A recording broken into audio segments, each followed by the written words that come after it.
1923년 2월 아름답기로 소문난 기생 강명화가 20대 젊은 나이로 스스로 목숨을 끊어서 신문 기사에 그녀의 죽음에 대한 기사가 실립니다. 그녀는 왜 이렇게 젊디 젊은 나이에 스스로 목숨을 끊어야 했을까요? 그녀의 이야기 시작해 보겠습니다. 강명화의 본명은 강도천이며 1900년 평양에서 20리 떨어진 남영제 산면 산골짜기에서 강기덕과 윤씨의 맏딸로 태어났습니다. 어려서부터 굉장히 좀 돋보이는 그 시골에서 보기 힘든 예쁜 외모였다고 하고 또 총명하기까지 했다고 하는데요. 그런데 너무 안타깝게도 집안이 많이 가난했습니다. 가난한 집안의 예쁜 딸, 그리고 또 춤과 노래에 좀 재능이 보이는 것 같기도 해서 그녀의 어머니 윤 씨는 어린 딸을 산호주라는 늙은 기생에게 데려가는데요. 너무 가난해서 어차피 굶을 거면 기생이라도 돼서 입 하나라도 덜자, 이런 의미로 기생이 되게끔 했었던 거죠. 산호주는 강도천, 그러니까 나중에는 명화가 되지만 일단 강도천이라고 할게요. 강도천을 기안에 입적시키고 노래를 가르칩니다. 근데 확실히 재능이 있었던 강도천은 다른 아이들보다 좀 빠르게 춤과 노래를 익혔다고 해요. 자, 이렇게 재능을 좀 보이자 어머니 윤 씨는 그래, 기왕 기생이 된 거 좀 큰 물에서 노는 게 좋겠다라는 생각을 해서 17살이 된 딸 강도천을 데리고 경성으로 가게 되고 친구 중 기생을 하고 있던 김옥년을 찾아갑니다. 그리고 김옥년의 주선으로 강도천은 이 대정건번, 그러니까 기생조합에 들어가서 명화라는 기명을 얻게 돼서 우리가 알고 있는 강명화가 되고요. 그 유명한 명월관에서 기생으로 활동을 하게 됩니다. 강명화는 미모가 정말 뛰어나고 이 가무 실력이 뛰어나서 주목을 받았는데 절세 미모의 최고의 각이라는 칭찬을 받으며 이름을 날렸다고 합니다. 특히 서도 작가와 시조를 잘했는데 수심가와 배따라기를 그렇게 잘 불렀다고 합니다. 잡지에 실린 그녀의 묘사를 보면 경성 장안서 평양기생 강명화의 이름을 웬만한 풍류객치고 모르는 이가 없었다. 어글어글한 두 눈, 불이 붙은 듯한 분홍색 입술, 빚은 듯한 상큼한 코, 게다가 소리 잘하고 춤 잘 추고 더구나 제 마음속에 근심 가득함에 저절로 엉키어져 그 수심이 노래로 화음인가. 수심가 한 곡조와 배따라기 한마디면 평양기생 300명 중 으뜸 간다 했다 라는 찬사를 늘어놓습니다. 평양기생 300명 중 으뜸이라고 하니 최고의 찬사인 것이죠. 그래서 인기가 아주 많았던 강명화, 장안의 남자치고 그녀를 모르는 이가 없었고 그녀가 부르는 이 수심과 배따라기를 듣기 위해서 많은 남자들이 거금을 투척하고 그녀 앞에 모여들었다고 합니다. 그리고 이 많은 남자들은 그녀의 마음을 사기 위해서 서로 선물 공세를 하며 라이벌이 돼서 싸워댔는데요. 여러분들이 익숙히 아는 이름들이 있어요. 김동인, 나도향, 현진건, 너무 많이 들어본 이름이다. 그쵸? 이렇게 유명한 문인들이 그녀를 자주 찾았고 근데 최초에 그 개인 시집을 냈던 시인 김옥 아시죠? 김옥도 강명화에게 빠져서 매일매일 그녀를 찾았다고 합니다. 하지만 도도한 기생이었던 강명화는 마음을 주고 싶은 남자들이 없어서 그들을 거들떠보지도 않았다고 합니다. 이 장안의 남자들에게 그녀는 오만하고 독하면서 소유하지 못해 애가 타는 그런 대상이 되었죠. 자, 그러던 그녀에게도 운명적 사랑이 찾아오게 되는데요. 1920년 여름 명월관에서 열린 한 일본 유학생의 송별연이 있었는데 이 송별연의 주인공이 장병천이라는 남자였고요. 도쿄에서 대학을 다니고 있는 유학생으로 이 송별연을 끝으로 도쿄로 갈 예정이었어요. 장병천은 경상도 대구의 대부호였던 장길상의 아들입니다. 그리고 이 장길상의 아버지, 그러니까 장병천의 할아버지 장승원은 대한제국기에 경북 관찰사 등을 재직을 하면서 부정축제로 재산을 모았는데 청송 군수를 지낼 때는 농민들에게 고발을 당할 정도로 모진 탐관오리였다고 해요. 그리고 이 장승원에게는 장길상, 장직상, 장택상 이렇게 3명의 아들이 있었는데 그 중에 이 장길상은 1920년에 대구에 본사를 둔 경일은행을 세워서 은행장을 지내면서 소작인들을 수탈하던 악덕 지주였습니다. 그리고 형제 중 장직상은 일제시대의 사업가로 돈을 많이 벌었는데 조선 총독부 중추원참을 지내면서 친일 활동을 했던 인물입니다. 그리고 장택상은 우리나라가 독립을 한 후 미 군정기 때 수도경찰청장으로 임명이 되었다가 초대 외무부 장관 또 국무총리를 지낸 인물이죠. 이렇게 봤더니 물론 친일파 집안이기도 한데 집안 자체가 엄청난 거부의 또 대단한 집안이다라고 할 수 있겠네요. 자, 이 장길상의 아들 장병천은 아버지와는 또 다르게 열성적인 사회주의자였다고 해요. 그래서 이 사회주의 운동을 하기 위해서 아버지를 협박해서 운동자금을 마련하기도 했다고 합니다. 장병천의 아버지 장길상은 부자이면서 돈에 있어서만큼은 누구보다 철저했는데 아들만큼은 자신의 뜻대로 되지 않아서 굉장히 골머리를 썩고 있었어요. 자, 이 장병천은 이 얼굴도 잘생긴 청년이었는데 송별연에 그가 딱 나타나자 강명화는 자기도 모르게 그를 쓱 바라보게 됩니다. 그리고 장병천도 아름다운 강명화에게 눈길이 가기는 마찬가지였죠. 두 사람은 첫눈에 서로에게 끌리게 되었고 남몰래 눈길이 오가게 됩니다. 하지만 장병천은 그날 밤차로 떠날 예정이어서 강명화와 함께할 시간이 없었는데요. 도쿄에 가서 내가 편지를 좀 해도 되겠소? 라고 했더니 강명화가 수줍게 네 라고 대답을 했고 강명화의 주소를 받아든 장병천은 그렇게 경성역으로 향하게 됩니다. 짧은 만남이었지만 이 만남이 너무 강렬해서 강명화는 장병천의 모습을 지울 수 없어서 그날 밤 뜬 눈으로 밤을 새우고 있었는데 밖에서 자신을 부르는 소리가 들리는 겁니다. 그래서 강명화가 조심스럽게 문을 열자 당연히 일본으로 향하고 있어야 할 장병천이 문 앞에 서 있는 겁니다. 장병천은 첫눈에 반한 강명화를 두고 일본으로 갈 수가 없어서 그녀를 찾아온 것이고 그런 강병천에게 감격한 강명화, 이렇게 두 사람은 동거를 시작하게 됩니다. 장병천의 아버지가 이 사실을 알게 되면 분명 난리가 날 것이었기 때문에 장병천은 일단 이 도쿄에 있는 친구에게 편지를 써서 1년간 휴학계를 내어달라라고 하고 집에서 분명히 생활비를 보내올 건데 그걸 강명화 집으로 좀 붙여달라라는 부탁을 합니다. 자, 그렇게 강명화는 장병천과 행복한 동거를 하게 되면서 사실 인기 있는 기생이니까 밤마다 명월관에 갔어야 했잖아요. 그런데 자주 명월관을 비우게 되었고 강명화에게 애인이 생겼다라는 소문이 장안에 파다하게 퍼지게 됩니다. 자, 이렇게 불나방처럼 사랑에 빠져드는 딸을 본 강명화의 어머니는 굉장히 걱정이 돼서 아니 장병천이 너를 좋아한다고 해도 그 집 아버지가 그렇게 엄하다는데 아들이 첩을 얻는 걸 허락할 리 없다. 그리고 아버지가 허락하지 않는데 장병천인들 별 수 있겠느냐? 하며 걱정스러운 말을 하는데요. 이미 장병천에게 푹 빠져있던 강명화는 그의 아버지가 그리 엄하고 큰 부자라는 걸 이전에 알았으면 좋았겠지만 이제 와서 어쩌겠습니까?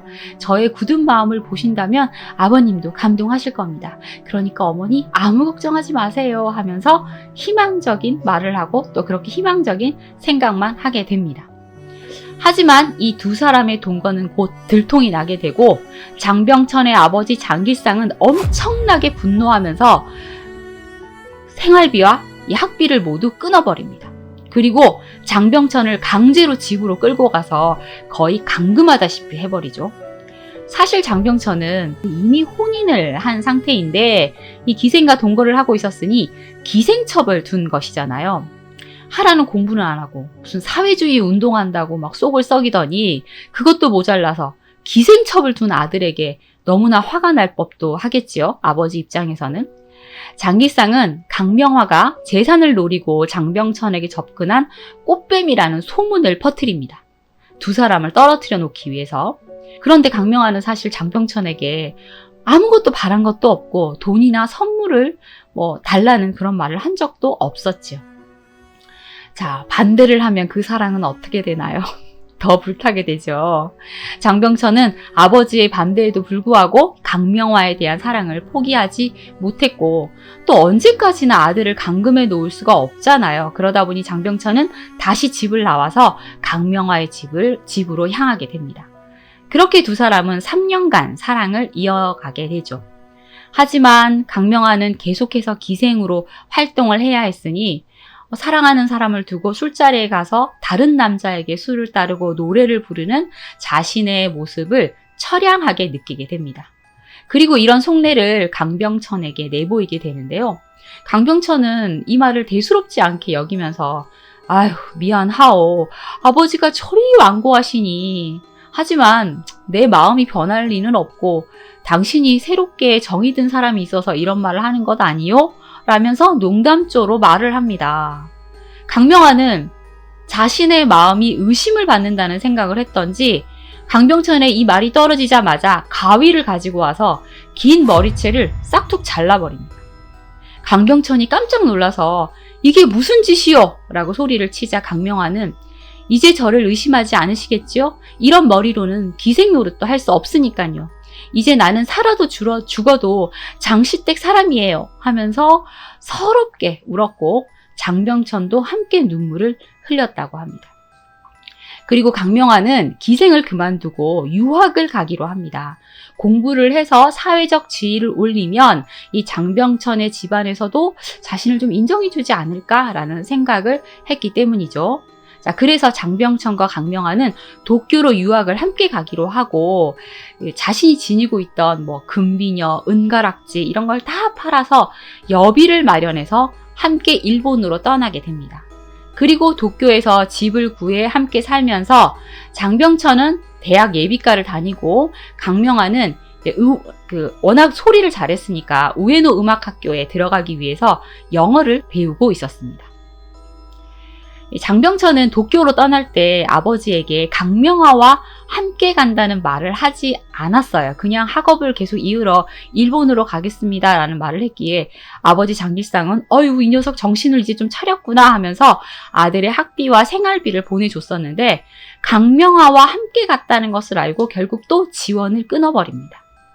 자, 그러자 두 사람은 돈이 떨어져서 생활이 곤공해지게 되는데요. 결국 강명화가 경성에 있는 자신의 집을 팔아서 생활비를 마련하게 됩니다. 하지만 두 사람의 이 유학생활은 순탄치가 않았어요. 어느 날 조선인 유학생 10여 명이 그들의 집으로 찾아와서 폭언을 퍼부으면서 괴롭히는 겁니다. 우리는 모두 노동을 하면서 공부를 하는데 너는 부자 아비를 둔 탓에 기생첩을 데리고 놀러와 있다니 너는 유학생들의 치욕이다 라고 외치면서 말이죠. 그리고 이들은 장병천과 강명화에게 폭력까지 행사를 하려고 했는데요. 이때 강명화가 앞으로 나와서 나는 떳떳한 장씨문중의 사람이며 우리도 고생하면서 공부하기는 마찬가지입니다. 우리는 생사를 같이 하기로 천지신명께 맹세를 했으니 서로 떠날 수 없소! 라고 말을 하고는 갑자기 칼을 들고 와서 자신의 새끼손가락을 잘라버립니다. 사방으로 막 피가 튀니까 이 모습에 깜짝 놀란 유학생들이 더 이상 행패를 부리지 못하고 도망을 쳤고 강병천은 강명화의 손가락을 잡고 피를 토하듯 울음을 터뜨렸다고 합니다. 주변의 반대와 괴롭힘이 더해질수록 그 상처만큼 사랑도 더 깊어지는 것이니 두 사람은 이제 서로 떨어질 수 없는 사이가 되어갔는데요. 이들을 공격하는 이들도 공격을 멈추지 않았습니다. 유학생들이 또 이들을 공격할 거라는 소문이 나돌았고 이 장병천의 친구가 이 말을 장병천에게 전해주자 더 이상 일본에 머물 수 없었던 두 사람은 한밤중에 도망치듯 다시 경성으로 향하게 됩니다. 어떻게든 장병천의 집에 인정을 받고 싶었던 강명화는 경성에 도착한 후 혼자서 연인의 아버지 집으로 향하게 되는데요. 자신이 직접 설득을 해야겠다라는 생각을 했던 거죠. 하지만 장길상은 강명화를 보자마자 화를 내면서 누가 저 더러운 년을 우리 집 앞에 들였느냐 당장 내쫓아라 하며 소리를 지릅니다. 이후에도 강명화는 몇 번이나 장길상을 찾았지만 대문 문턱도 넘지 못하고 쫓겨나게 되죠. 강명화는 앞이 캄캄해졌습니다. 사실 그동안 기생을 하면서 모아놓았던 돈은 일본 유학비로 모두 써버렸고 또 집도 팔았으니 살아갈 길은 막막했고 세상은 그녀를 향해 손가락질을 하고 있었으며 또 연인의 집안은 그녀를 외면하고 있었죠. 거기다가 자신과 함께하면서 장병천 역시 기생첩에 빠져서 집안을 외면하는 방탕아 취급을 받고 있었으니 그녀의 마음은 찢어질 듯 아팠습니다. 그래서 결국은 결심을 하게 되는데요. 어차피 나는 그와 함께 할 수 없어. 내가 사랑하는 사람의 앞길을 막고 있다면 그것 또한 참을 수 없는 일이야. 그래, 그를 위해 목숨을 끊자. 강명화는 나는 당신을 떠나서 살 수 없고 당신은 또 나와 살면 사회와 집으로부터 배척을 당하니 차라리 내가 죽는 것이 낫겠소 하면서 독약, 그러니까 쥐약 같은 것이었을 것 같은데요. 이 쥐약을 마시려고 했어요. 그런데 가족들이 이를 막 말리는 바람에 이 첫 번째 자살 시도는 실패하게 됩니다. 그때는 욱하는 마음에 우발적으로 자살 시도를 했기 때문에 실패를 한 것인데요. 이후에 강명화는 진정 목숨을 끊어야겠다라는 결심을 하고 장병천에게 함께 여행을 가자는 제안을 합니다. 장병천 역시 경성을 떠나서 머리를 좀 식히는 것이 좋겠다라는 생각을 했기에 두 사람은 함께 여행을 가기로 하는데 이때 강명화가 처음이자 마지막으로 장병천에게 저에게 선물을 좀 사주시겠어요? 라고 말을 합니다. 당연하지. 뭐가 필요해? 예쁜 옷과 구두 한 켤레만 사주세요. 해서 장병천이 옥양목, 그러니까 치마 저고리, 예쁜 치마 저고리와 흰 구두를 사주어서 그걸 입고 신고 출발을 하게 된 거죠. 1923년 6월 7일 이 장병천이 사준 옷을 입고 구두를 신은 강명화와 장병천은 기차를 타고 온양온천으로 향하게 되는데요. 이때 이미 결심이 섰던 강명화는 배웅을 하는 어머니의 옷자락을 잡고 눈물을 펑펑 흘렸다고 합니다. 자, 그렇게 온양온천에 도착한 두 사람은 굉장히 행복한 시간을 보내게 됩니다. 그렇게 3일을 보내고 6월 10일 밤, 그런데 이때 강명화는 잠을 자지 않고 기다리고 있다가 장병천이 잠이 들자 미리 준비하고 있던 쥐약을 꺼내서 잠들어 있는 장병천의 얼굴을 보고 하염없이 눈물을 흘리다 쥐약을 마시기 시작합니다. 자, 이렇게 쥐약을 마신 강명화는 그대로 장병천의 품에 쓰러지게 되는데요. 깜짝 놀란 장병천이 벌떡 일어나서 강명화를 안았는데 강명화가 마지막 숨을 몰아쉬며 마지막으로 저를 꼭 안아주세요 라고 말을 합니다. 장병천이 큰 소리로 여관 주인을 불러서 빨리 의사를 불러주시오 라고 소리를 치는데요. 의사가 달려와서 쥐약을 토하도록 했지만 이때는 때가 이미 늦었습니다. 장병천은 강명화의 몸을 흔들며 명화 눈을 떠봐, 내가 누군지 알겠어? 하면서 오열을 했는데 강명화가 간신히 눈을 떠서 힘없이 미소를 짓더니 세상 사람 중 가장 사랑하는 파건이라고 대답하고는 천천히 눈을 감습니다. 파건은 장병천의 벼호였습니다. 당시 강명화의 나이는 23세였습니다. 강명화의 자살은 곧 세상에 알려지게 되었고 신문에서는 그녀의 자살 소식을 앞다투어 기사로 실게 되는데요. 그녀를 부자 남자를 유혹해서 한몫 잡으려는 꽃뱀 취급하던 세상은 그녀가 이렇게 죽음을 선택하자 이루지 못한 사랑을 한 안타까운 여인으로 동정하기 시작했고 그녀의 연인 장병천의 아버지 장길상에게 비난의 화살을 쏘게 됩니다. 돈 때문에 아들의 연인을 죽게 만들었다고 말이죠. 강명화의 시신은 경성으로 옮겨와서 구문박 수천리 공동묘지에 묻히게 되는데요. 이런 여론을 의식해서인지 장병천의 아버지 장길상은 친척의 예를 갖추어서 제례를 차려주고 혼을 또 위로해 주었다고 합니다. 자, 이렇게 허망하게 연인이 죽고 홀로 남은 장병천.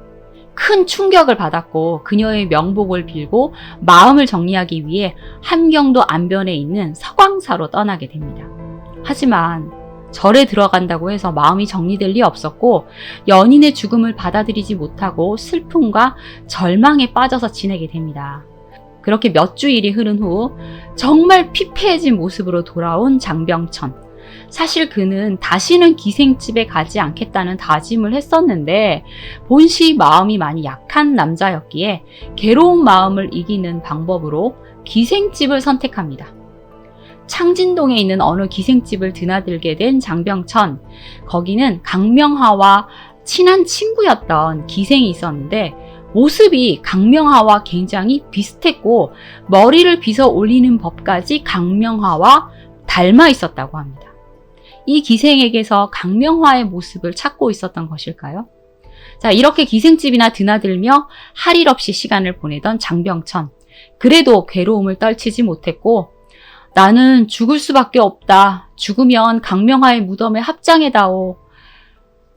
하며 죽겠다는 말을 입버릇처럼 하게 됩니다. 그리고 몸과 마음이 쇠약해져서 강명화의 꿈을 꾸고 잠도 제대로 자지 못하고 이렇게 시름시름 알아갑니다. 자, 그러다가 1923년 10월 29일 강명화의 뒤를 따르기로 결심한 장병천. 결국 쥐약을 삼키는데요. 가족들이 그가 쓰러진 모습을 보고 서둘러 의사를 불러서 응급조치를 하고 병원에 입원을 시켰지만 그날 새벽 장병천은 강명화의 곁으로 떠나게 됩니다.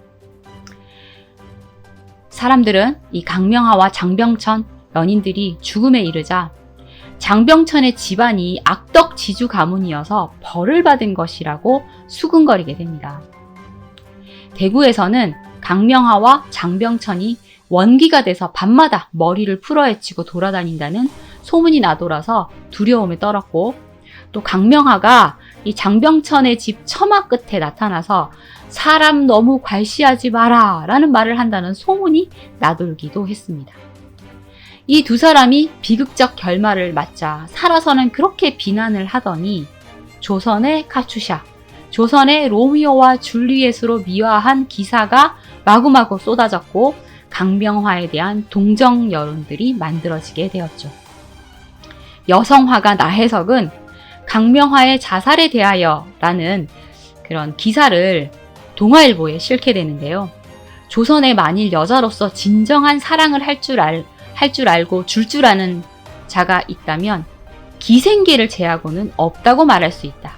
그러니까 진정한 사랑을 할 수 있는 사람들은 기생밖에 없다라며 동정을 표하기도 했습니다. 자, 그리고 연극계에서도 이 두 사람 이야기를 놓치지 않고 연극 무대에 두 사람 이야기를 올리게 되는데요. 장병천의 집안에서는 어떻게든 이 연극을 막으려고 애를 씁니다. 한 극단에서 이 강명화, 장병천 이야기를 연극에 올려서 연일 10,000원을 이룰 만큼 흥행을 하고 있었는데 어느 날 연극이 진행되는 도중에 경찰이 들이닥쳐서 공연 중지 명령을 내리게 되는데요. 이는 장병천 집안에서 압력을 넣었기 때문이죠. 하지만 이들의 이야기를 궁금해하는 바람을 멈출 수는 없었고 1924년에는 비련의 곡이라는 영화가 만들어져서 이들의 사랑 이야기가 스크린으로 또 확장이 됩니다. 또 1927년에는 광명화전이라는 책이 출간되는데 이 책이 퍼지는 걸 또 막기 위해서 강병천 집안에서 책을 다 사들이면서 이 이야기를 묻으려고 했지만 강명화전은 베스트셀러가 되고 맙니다. 1935년까지 또 이 강명화전뿐 아니라 다른 버전의 이야기가 나오면서 이 3-4종의 책이 더 발간이 되었다고 하네요. 자, 그리고 세월이 많이 흐른 후에도 이들의 이야기는 사람들 사이에 회자되어서 1967년 당대 최고 스타 배우였던 윤정희 님과 신성일 님이 강명화, 장병천의 역할을 맡아서 영화가 개봉되어 흥행이 되었다고 합니다. 1920년대에 3대 연애 사건이라는 사건이 있었어요. 그 첫 번째 사건이 수다몽 영상에 올라가 있는 독살미녀 김정필 사건인데요. 요거는 자살 사건은 아니지만 다른 사랑하는 남자 때문에 남편을 독살하는 여인 이야기이긴 한데요. 영상이 있습니다. 그리고 1920년대 3대 연애 사건 중 두 번째가 이 기생 강명화 자살 사건이 있고요. 그리고 다음 시간에 이야기할 윤심덕, 김우진의 동반 자살 사건이 있습니다. 이들은 또 왜 죽음을 선택한 것일까요? 사실 조선시대의 여인들을 떠올려 보면 감정과 자유를 많이 억압받고 있었죠. 혼인도 부모님이 정해준 사람과 해야만 했고요. 그런데 이제 근대에 들어서 교육을 받은 신여성들이 등장을 하고 또 서양 근대의 바람이 불면서 자유연애, 자유결혼 사상이 조선에 들어오게 되고 전통적 결혼관이 흔들리게 됩니다. 그러니까 우리말에는 원래 연애라는 말이 없었다고 해요. 1910년대가 되어서야 연애라는 말이 등장을 합니다. 1912년 조중환이 매일신보에 연재한 번안소설 쌍옥루라는 소설이 있었는데 거기에 이 연애라는 단어가 등장을 하면서 널리 쓰이기 시작했고 조선의 젊은 남녀들이 이제 연애라는 것을 하게 된 것이죠. 그러다 보니 미리 양가 사이에서 약조를 하고 이제 혼처를 정했던 전통 결혼은 자유연애를 바탕으로 한 이 자유결혼 풍조와 충돌을 하게 되면서 사실 당시 이혼 소송도 굉장히 많이 늘어났고 사랑하는 사람과 도망을 치거나 오늘 이야기처럼 극단적인 선택을 하는 이들도 일어나는 등 많은 비극을 낳게 됩니다. 자, 오늘은 이렇게 사랑하는 사람과 함께하고 싶었지만 신분의 한계를 넘지 못한 기생 강명화 이야기 해보았습니다. 여러분 좋아요, 구독, 알림 설정 잊지 마세요. 지금까지 수다몽이었습니다. 감사합니다.